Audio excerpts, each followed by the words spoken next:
যুক্তরাষ্ট্রই আলোচনার জন্য অনুরোধ করেছিল, বলেছেন আরাকচি।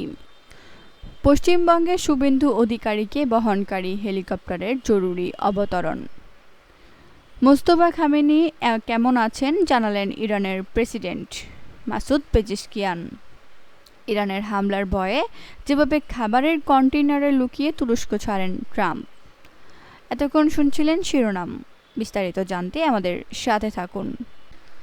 আসসালামু আলাইকুম, সবাইকে স্বাগত জানাচ্ছি AR নিউজ বিডি চ্যানেলে।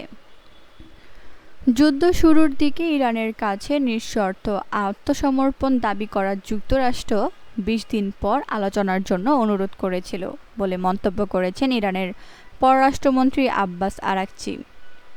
দেশটির রাষ্ট্রীয় টেলিভিশন IRRBতে সম্প্রচারিত এক সংবাদ সম্মেলনে তিনি এ মন্তব্য করেন। আরাকচি বলেন, যুদ্ধের শুরুতে মার্কিন প্রেসিডেন্ট ডোনাল্ড ট্রাম্প সামাজিক যোগাযোগ মাধ্যমে মাত্র দুটি শব্দ লিখেছিলেন: নিঃশর্ত আত্মসমর্পণ। তিনি বলেন, তারা আমাদের কাছে এটাই চেয়েছিল, কিন্তু ২০ দিন পর সেই একই শত্রুই আলোচনার জন্য অনুরোধ করছিল।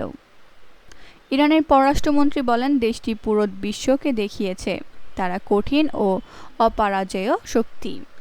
তিনি বলেন, বিভিন্ন দেশের পররাষ্ট্রমন্ত্রী ও কর্মকর্তাদের কাছ থেকে তিনি একাধিকবার শুনেছেন, আপনারা ইরানিরা একটি অলৌকিক ঘটনা ঘটিয়েছেন, আপনারা পুরো বিশ্বকে বিস্মিত করেছেন।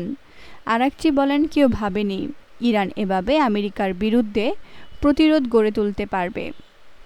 তিনি আরও বলেন, যুক্তরাষ্ট্রের পাশে ছিল ইসরায়েল, পশ্চিমা বিশ্ব এবং আরও কয়েকটি দেশ। এতগুলো পক্ষের সমর্থন থাকা সত্ত্বেও ইরান যেভাবে প্রতিরোধ গড়ে তুলেছে তা বিশ্বকে বিস্মিত করেছে। পশ্চিমবঙ্গের পশ্চিম মেদিনীপুরের কেশপুরে একটি কর্মসূচিতে যাওয়ার পথে খারাপ আবহাওয়ার কারণে রাজ্যের মুখ্যমন্ত্রী শুভেন্দু অধিকারীকে বহনকারী হেলিকপ্টার কোলাঘাটে জরুরি অবতরণ করেছে। প্রশাসন সূত্রে ভারতীয় সংবাদ মাধ্যম ABP আনন্দ জানিয়েছে, এ ঘটনায় কোনো দুর্ঘটনা ঘটেনি এবং কেউ আহত হননি। প্রতিকূল আবহাওয়ার কারণে সতর্কতামূলক ব্যবস্থা হিসেবে হেলিকপ্টারটি কোলাঘাটে অবতরণ করা হয়। দমদম থেকে হেলিকপ্টারে কেশপুরের উদ্দেশ্যে রওনা হয়েছিলেন শুভেন্দু। কোলাঘাটে অবতরণের পর তিনি সড়ক পথে কেশপুরের অনুষ্ঠানে পৌঁছান। এতে নির্ধারিত সময়ের তুলনায় কিছুটা দেরি হয়।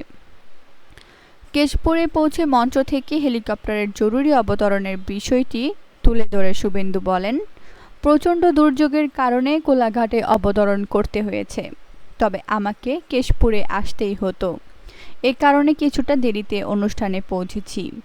এদিকে কেশপুরের মঞ্চ থেকে পুরনো একটি মামলার প্রসঙ্গ তুলে হুঁশিয়ারি দেন শুভেন্দু।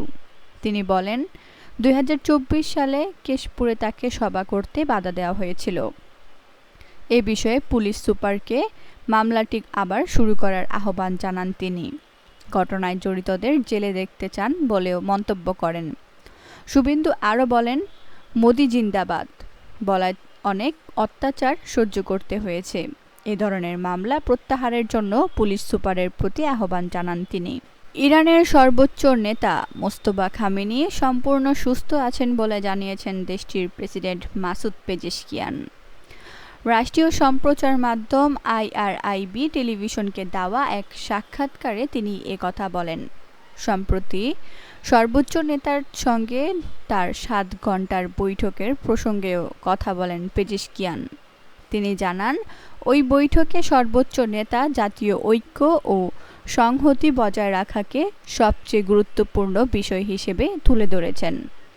পেজেশকিয়ান বৈঠকটিকে খুব ভালো হিসেবে বর্ণনা করেন। বৈঠকে মানুষের জীবনযাত্রা, কর্মসংস্থান, আবাসন সহ বিভিন্ন গুরুত্বপূর্ণ বিষয় নিয়ে আলোচনা হয়েছে বলে জানান তিনি।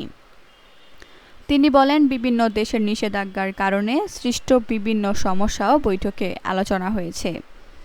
এর আগে ইরানের গণমাধ্যম জানিয়েছিল, প্রেসিডেন্ট হিসেবে দায়িত্ব পালনের ৩য় বছরে প্রবেশের সময় মোস্তফা খামেনির সঙ্গে বৈঠক করেছেন পেজেশকিয়ান। চলতি বছরের মার্চে ইরানের অ্যাসেম্বলি অব এক্সপার্টস মোস্তফা খামেনিকে দেশটির নতুন সর্বোচ্চ নেতা নির্বাচিত করে। এর আগে ২৮ ফেব্রুয়ারি যুক্তরাষ্ট্র ও ইসরায়েলের যৌথ হামলায় তার বাবা এবং ইরানের সাবেক সর্বোচ্চ নেতা আয়াতুল্লাহ আলী খামেনি নিহত হন। তবে নতুন সর্বোচ্চ নেতা নির্বাচিত হওয়ার পর থেকে মোস্তফা খামেনিকে এখনও প্রকাশ্যে দেখা যায়নি। ইরানের পক্ষ থেকে সম্ভাব্য হত্যাচেষ্টার হুমকির কারণে যুক্তরাষ্ট্রের প্রেসিডেন্ট ডোনাল্ড ট্রাম্প তুরস্ক থেকে গোপনে একটি সামরিক বিমানে করে যুক্তরাজ্যে গিয়েছিলেন বলে দ্য ওয়াশিংটন পোস্ট ও দ্য নিউ ইয়র্ক টাইমসের প্রতিবেদনে দাবি করা হয়েছে। প্রতিবেদন অনুযায়ী গত মাসে তুরস্কের রাজধানী আঙ্কারায় ন্যাটো সম্মেলনে অংশ নিতে গিয়েছিলেন ট্রাম্প। প্রকাশ্যে তাকে পুরনো এয়ারফোর্স ওয়ান বিমানে উঠতে দেখা গেলেও সেটি ছিল একটি সাজানো কৌশলের অংশ। ওয়াশিংটন পোস্টকে এক মার্কিন কর্মকর্তা জানান, টেলিভিশন ক্যামেরার সামনে ট্রাম্প পুরনো এয়ারফোর্স ওয়ানে ওঠেন। এরপর কয়েক মিনিটের মধ্যে বিমানবন্দরে খাবার ও অন্যান্য সরঞ্জাম বহনের কাজে ব্যবহৃত একটি ক্যাটারিং কন্টেইনারে করে তাকে গোপনে অন্য একটি ছোট বিমানে নেওয়া হয়।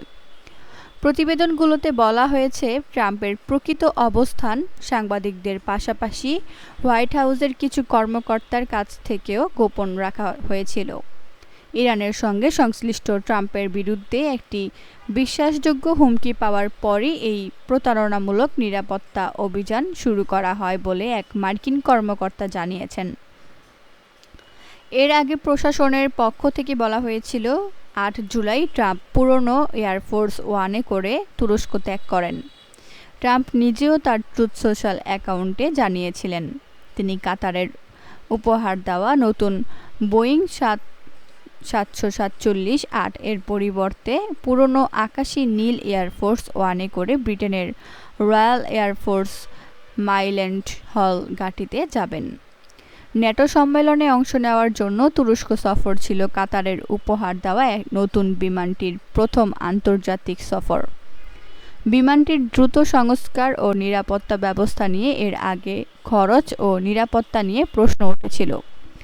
আঙ্কারা ছাড়ার আগে ট্রাম্প বলেছিলেন, পুরনো দিনের কথা মনে করে তিনি পুরনো এয়ারফোর্স ওয়ান ব্যবহার করবেন। একই সময়ে নতুন বিমানটিও ব্রিটেনের মাইল্যান্ড হল ঘাঁটিতে যাবে, যাতে সেখানে থাকা মার্কিন সেনারা বিমানটি ঘুরে দেখতে পারেন। কিন্তু ট্রাম্প পুরনো এয়ারফোর্স ওয়ানে ওঠার পর গোপনে তাকে একটি C-32A সামরিক বিমানে স্থানান্তর করা হয় বলে ওয়াশিংটন পোস্ট জানিয়েছে। বিমানটি পরে ট্রাম্পকে নিয়ে ব্রিটেনের উদ্দেশ্যে রওনা হয়। এ সময় ট্রাম্পের সঙ্গে থাকা সাংবাদিকদের প্রেস কেবিনের জানালার পর্দা বন্ধ রাখতে বলা হয়েছিল। ওয়াশিংটন পোস্ট জানিয়েছে, সাংবাদিকদের পাশাপাশি হোয়াইট হাউসের কিছু কর্মীও বিশ্বাস করছিলেন যে প্রেসিডেন্ট পুরনো এয়ারফোর্স ওয়ানেই রয়েছেন। বিমানের জানালার পর্দা বন্ধ রাখার কারণ জানতে চাইলে ট্রাম্প পরে সাংবাদিকদের বলেন, তারা সম্ভবত একটি বিপজ্জনক ফ্লাইটে ছিলেন। এরপর তিনি সাংবাদিকদের উদ্দেশ্যে বলেন, কিন্তু আমি গেলে তোমরাও যাবে, তাই তো? প্রতিবেদন অনুযায়ী ট্রাম্পকে বহনকারী C-32A স্থানীয় সময় রাত 10টা 20 দিকে ব্রিটেনে পৌঁছায়। পুরনো এয়ারফোর্স ওয়ান ও সাংবাদিকদের বহনকারী বিমানটি কয়েক মিনিট পর সেখানে পৌঁছায়। আজ এ পর্যন্তই ছিল। সবাই ভালো থাকুন, সুস্থ থাকুন। আল্লাহ হাফেজ।